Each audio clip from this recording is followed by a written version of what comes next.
ఒక చిన్న గ్రామంలో ఒక ముసలి అవ్వ, ఆమె మనవడు కలిసి ఒక చిన్న గుడిసెలో జీవించేవారు.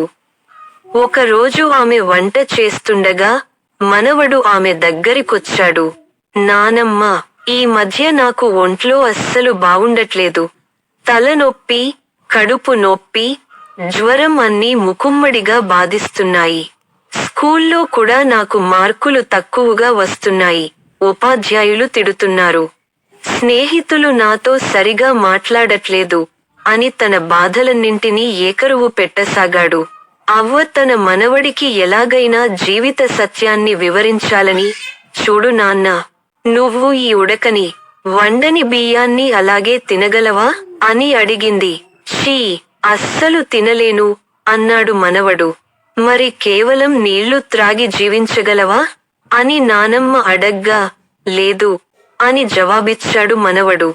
కూరలో వేసే కారం ఒక్కదాన్నే తిని కడుపు నింపుకోగలవా మళ్ళీ అడిగింది నానమ్మ. అమ్మో, నా వల్ల కాదు చెప్పాడు మనవడు. మరి ఉప్పు అని అడిగిన నానమ్మను, లేదు నానమ్మ, కాని ఇవన్నీ ఎందుకడుగుతున్నావు అని ఎదురు ప్రశ్నించాడు మనవడు.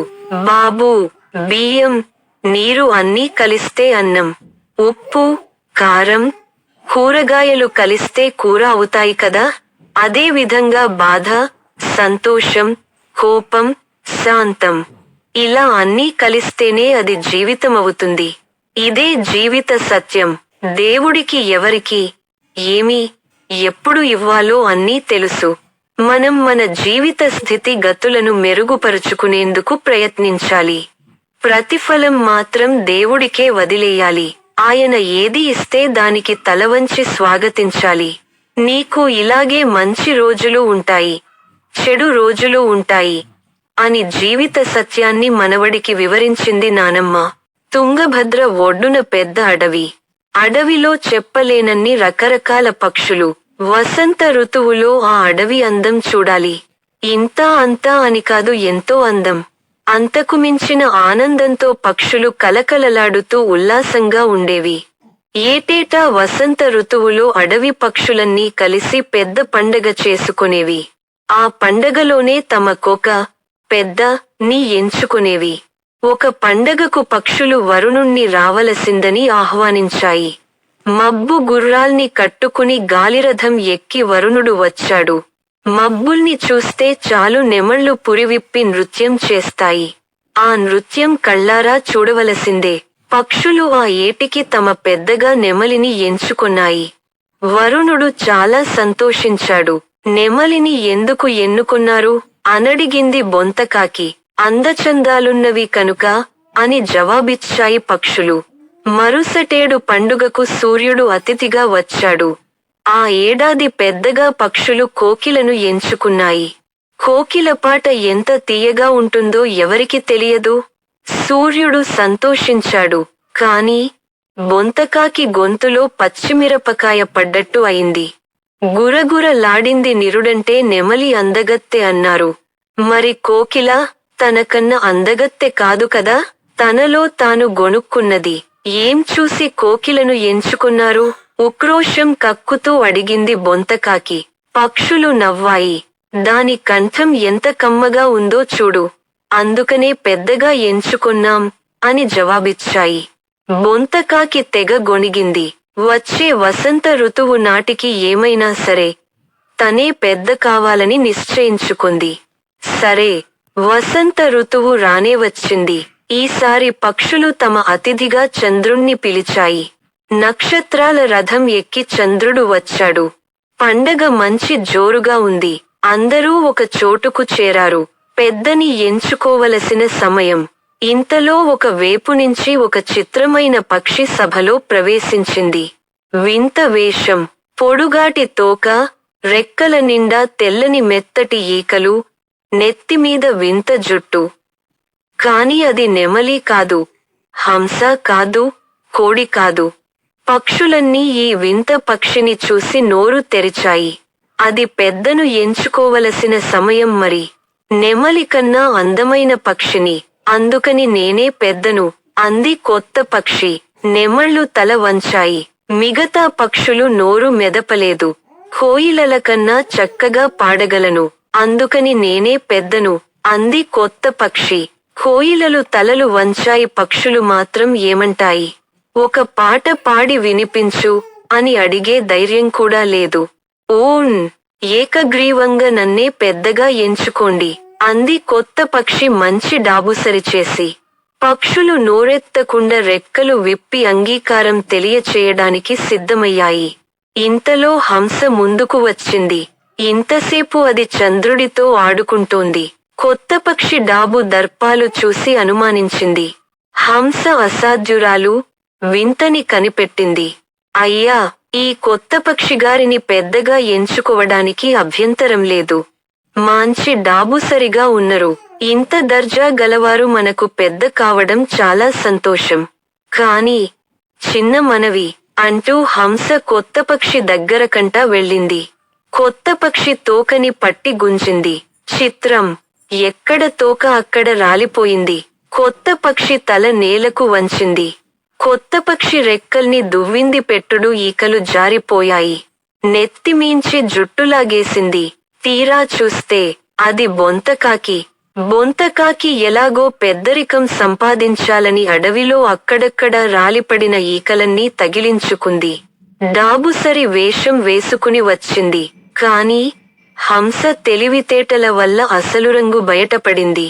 తరువాత పక్షులు బొంతకాకిని అడవి నుంచి తరిమేశాయి.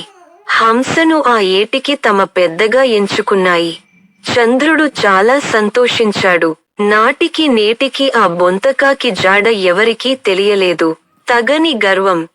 చీమలు దూరని చిట్టడవిలో ఓ సింహం ఉంటూ ఉండేది. సహజంగానే బలపరాక్రమాలున్న జంతువు. మంటకు గాలి తోడైనట్లు సింహానికి అంతులేని అహంకారము ఉంది. అడవిలో బ్రతికే తదితర మృగాలన్నిటి చేత అడ్డమైన చాకిరీ చేయించేది.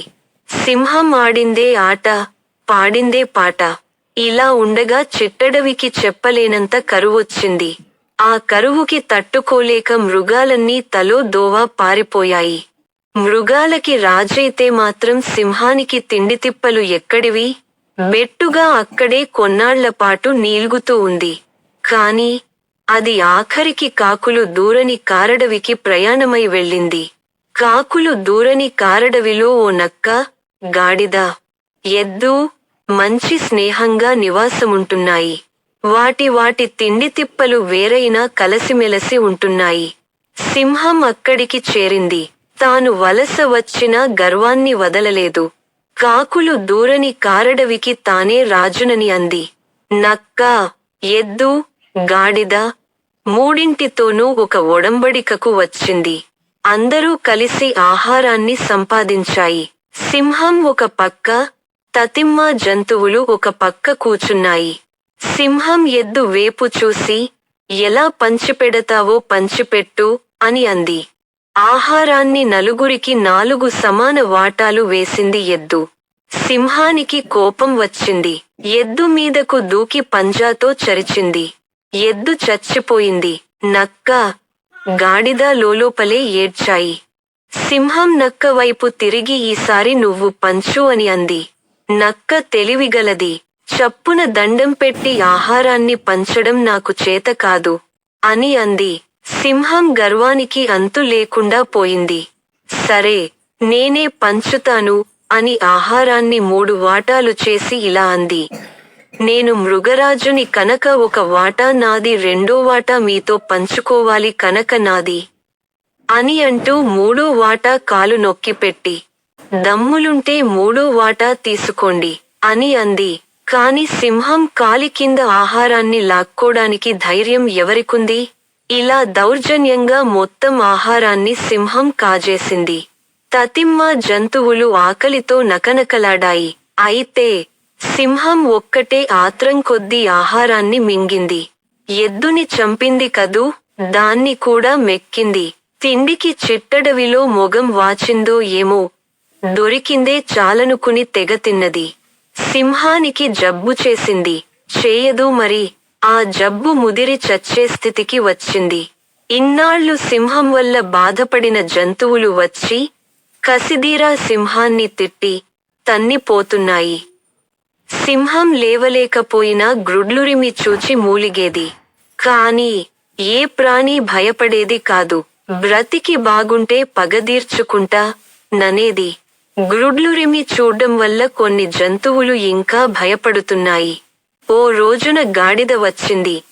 నీవు కూడా తన్నిపోవడానికే వచ్చావా అని గ్రుడ్లురిమి చూసింది సింహం. ఇంకా గ్రుడ్లురుముతున్నావా మృగరాజా? చింత చచ్చినా పులుపు చావలేదే అంది గాడిద. సింహం మళ్ళా గ్రుడ్లురిమి చూసింది. గాడిద మళ్ళీ మాటాడకుండా వెనక్కి తిరిగింది. సింహం మొగాన్ని గురిచూసి వెనక కాళ్లతో ఫెడీ ఫెడీ తన్నింది. దాంతో సింహం 2 కళ్ళు రాలిపడ్డాయి. ఇంత బతుకు బతికి ఆఖరికి గాడిద చేత కూడా తన్నులు తిని చావవలసి వచ్చింది. అయ్యో, నాదెంత దిక్కుమాలిన చావు అని ఏడ్చింది సింహం. కాని ఎవరికి జాలి?